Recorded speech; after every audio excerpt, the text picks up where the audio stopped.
कोई झूठे वादे नहीं किए जा रहे, सिर्फ ये सत्य का आदिकाल से सनातन सत्य जो है उसका ज्ञान, उसकी पहचान सद्गुरु कराते हैं। इसलिए संत कहते हैं कि ये आशीषें ले ली जाएं। और गुरु की आशीषें, अक्सर एक और भ्रम है कि किसी से हाथ रखवा लेंगे सर पे, कोई हमारे सर पे कोई कपड़ा पहना देगा, कोई धागा पहना देगा, उन आशीषों की बात की जा रही है। सदगुरु के आशीष सदगुरु का ब्रह्म ज्ञान है, सदगुरु के वचन है, सदगुरु के उपदेश हैं। और जिसने भी इन उपदेशों को अपनाया है वो कह रहे हैं कि लिए जाओ आशीषें, ये वचन है।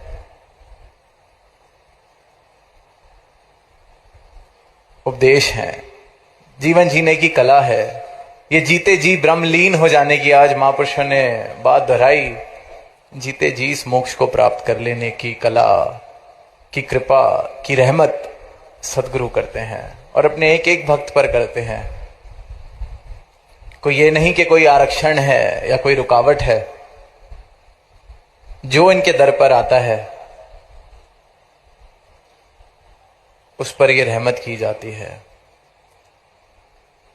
क्योंकि बहुत भ्रम है, बहुत भ्रमों में है इंसान, खासकर इस परमात्मा के विषय पर। उसको लगता है परमात्मा शायद, जैसे दास ने पहले भी कहा, कि दुनियावी दौलतें हासिल करने का एक साधन है। पर अगर यही बात होती तो दास को लगता है अधिकतर ऐसे जब दुनिया में देखते हैं, पढ़ते हैं, अनेकों ऐसी दुनिया बैठी है जो तो कहती है हम परमात्मा में मानते ही नहीं, पर दुनियावी तौर पर शायद बहुत ही ज्यादा धन दौलत लेकर बैठे हैं। तो अगर ये बात होती कि परमात्मा सिर्फ एक साधन है तो कोई परमात्मा का परम भक्त ऐसा होता जिसके पास दुनिया की सबसे ज्यादा दौलत हो। इंसान भ्रम में है। परमात्मा जीवन में क्यों चाहिए, क्या आवश्यकता है, कैसे मिलेगा, कहां मिलेगा, मिल भी सकता है कि नहीं, भ्रम। सीमित कर बैठा है परमात्मा को। किसी ने मंदिर में सीमित कर दिया, किसी ने मस्जिद में, किसी ने किसी तीर्थ पर परमात्मा को सीमित कर दिया। फिर वो पंक्तियां हमने सुनी हैं कि मुंह को कहां ढूंढे बंदे, मैं तो तेरे पास में। ना तीर्थ में, ना मूरत में, ना एकांत निवास में। एकांत में बैठे हैं, सारे संसार से नाते तोड़कर ऐसी किसी जगह पर जाकर सोचते हैं कि एकांत में चले जाएंगे, सारे नाते तोड़ देंगे, किसी गुफा, किसी जंगल, किसी पहाड़ पर बैठ जाएंगे तो ये परमात्मा खुश होकर मिल जाएगा मुझे, या वहां पर मिलेगा। ना मंदिर में, ना मस्जिद में, ना काबा कैलाश में। मुझ को कहां ढूंढे रे बंदे, मैं तो तेरे पास में। और ये जो बात है, ये जो पंक्तियां हैं कि मैं तो तेरे पास में, सदगुरु अपने ब्रह्म ज्ञान से, अपनी कृपा से इस पंक्ति को मेरे जीवन में सच कर देते हैं। फिर जिस मानव को इनके चरणों की भक्ति मिल जाती है, इनके चरणों का ब्रह्म ज्ञान, इनकी ये जो दात मिल जाती है, उसके जीवन में ये बात सच्चाई बन जाती है कि ये परमात्मा तो मेरे पास में है। शाहरग से भी करीब अब सिर्फ कहा नहीं जा रहा, महसूस किया जा रहा है, देखा जा रहा है। एहसास में बात बस गई है कि जिधर देखता हूं उधर तू ही तू है। ये परमात्मा इस रूप में मेरे जीवन में शामिल हो गया, किसी भ्रम के रूप में, किसी मान्यता के रूप में नहीं। पूरन का पूरन, जैसा ये है वैसे का वैसा, बिना किसी मिलावट। ये परमात्मा जो कल तक वो परमात्मा था वो ये परमात्मा कर देता है सदगुरु। ये सदगुरु की रहमत है। और इसलिए संत कहते हैं कि ये रहमत मिलेगी ना जग में कहीं से, क्योंकि सतगुरु ही ब्रह्म का दाता है, मालिक है इस दात का। और आज ये इतने मेहरबान कि जो इस दर पर आता है जो झोली फैलाकर एक जिज्ञासा भरे भाव के साथ इस परमात्मा को चाह रहा है, देखना चाह रहा है, मिलना चाह रहा है, खुद की पहचान करना चाह रहा है। सद्गुरु अनेक अनेक रूप से ऐसे प्रयोजन करते हैं जहां से ऐसी जिज्ञासा किसी भी मानव की हो वो पूरी हो रही है। आज ये रूप भी जो समागम का बना है, उद्देश्य केवल ये एक एक संत ने जो बात कही वो खुले रूप से सारी मानवता को आवाज दे रहे हैं कि ये जो भ्रम में, ये जो संकीर्णताओं में, ये जो दीवारें बनाकर हम सोच रहे हैं कि हम भक्ति कर रहे हैं, हम सोच रहे हैं कि हम प्रभु प्रेमी हैं, हम सोच रहे हैं कि हमसे बड़ा कोई भक्त नहीं। एक एक संत ने सिर्फ यही आवाज दी कि जिस प्रभु की बात करी जा रही है, जिस प्रभु को पुकार रहे हो, जिस प्रभु को पूज रहे हो, जिसकी आराधना कर रहे हो, उसको जान लो, उसको देख लो। जिसकी भक्ति, जिसकी पूजा, उसका ज्ञान जरूरी है। यही एक आवाज एक एक संत ने दी और यही एक कारण कि कोई भी अगर इस जिज्ञासा के साथ इस आवाज को सुन रहा है तो उस तक ये आवाज पहुंच सके, ढूंढ रहा है उस तक ये आवाज पहुंच चुके।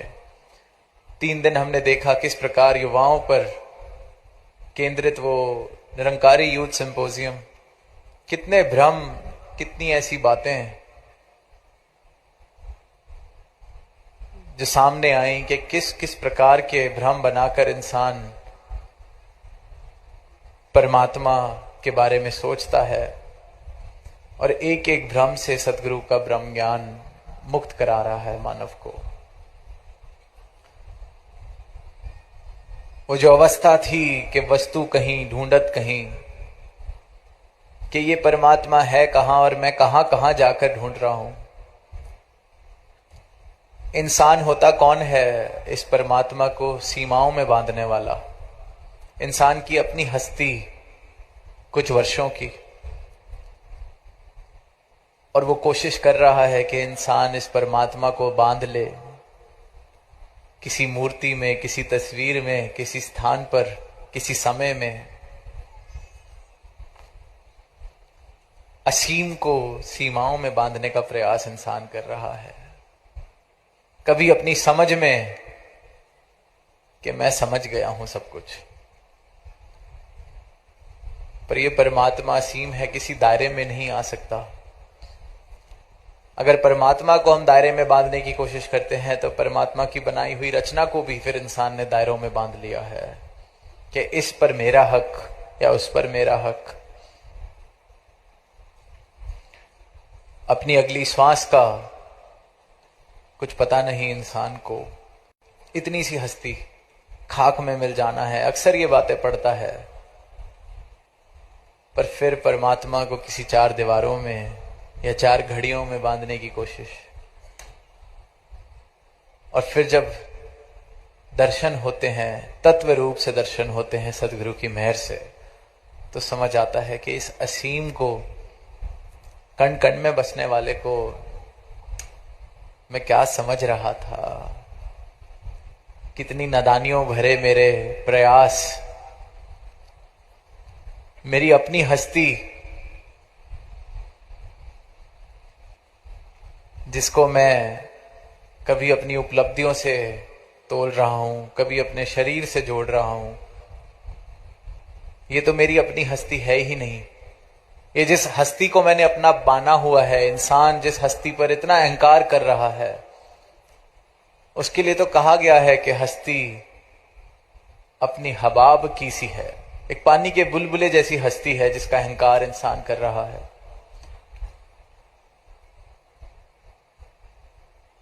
पर मेरा असली रूप, मेरी असली पहचान, जो ये सवाल है कि मैं कौन हूं, और ये सवाल ऐसा है जब जिस किसी इंसान के जीवन में ये सवाल आ जाता है, ये आवाज आ जाता है कि मैं कौन हूं, मैं जानना चाहता हूं। और ये बुद्धि के तत्व पे, तल पे बात नहीं कर रहा दास, तर्क वितर्क के तल पर बात नहीं कर रहा, पर जब आत्मा की पुकार, अंदर से इंसान सिर्फ ये आवाज सुन रहा है और इस सवाल का जवाब ढूंढ रहा है कि मैं हूं कौन, तो फिर इस ब्रह्म ज्ञान से सदगुरु इस बात का भी जवाब देते हैं।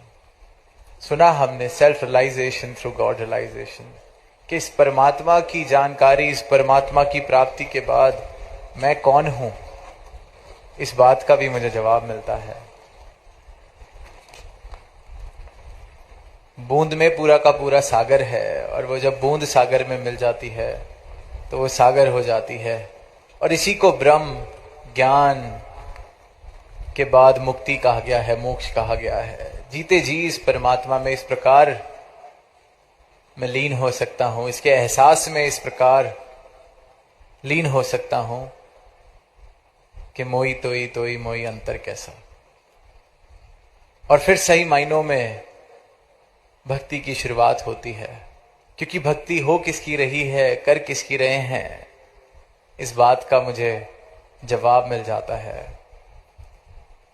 फिर धुंध हट जाती है, सीधा सीधा साफ साफ दिखने लगता है, भ्रमों की धुंध हट जाती है, मैं मेरी का अहंकार मिट जाता है, छोटे बड़े की दीवारें कट जाती हैं, गिर जाती हैं, जात पात नर नारी ये सारे फर्क हट जाते हैं, और इस अवस्था को फिर एक ब्रह्म ज्ञानी की अवस्था कहा गया है। और यही अवस्था हर एक मानव प्राप्त कर सकता है। इस दातार को, इस परमात्मा को हर कोई अपने जीवन में तत्व रूप से शामिल कर सकता है, और यही मुमकिन करने के लिए सदगुरु इस धरा पर आते हैं, और इस ब्रह्म की आवाज अनेक अनेक रूप से, अनेक अनेक तरीके से सदगुरु और उनके संत सारी ही मानवता को देते चले जाते हैं कि आओ रब के दर्शन कर लो, प्राप्त कर लो इस दातार को, भ्रमों से मुक्त हो जाओ, नफरतों से मुक्त हो जाओ, वैर से मुक्त हो जाओ, प्रेम भरा संसार सजाते चले जाएं, जिसका आधार ये परमात्मा हो, जिसका आधार ये परम सत्य हो। तो यही अरदास कि वाकई ही में ऐसा संसार हम बसाने में अपना योगदान दें, प्रेम ही जीवन का आधार हो, परमात्मा ही जीवन का आधार हो,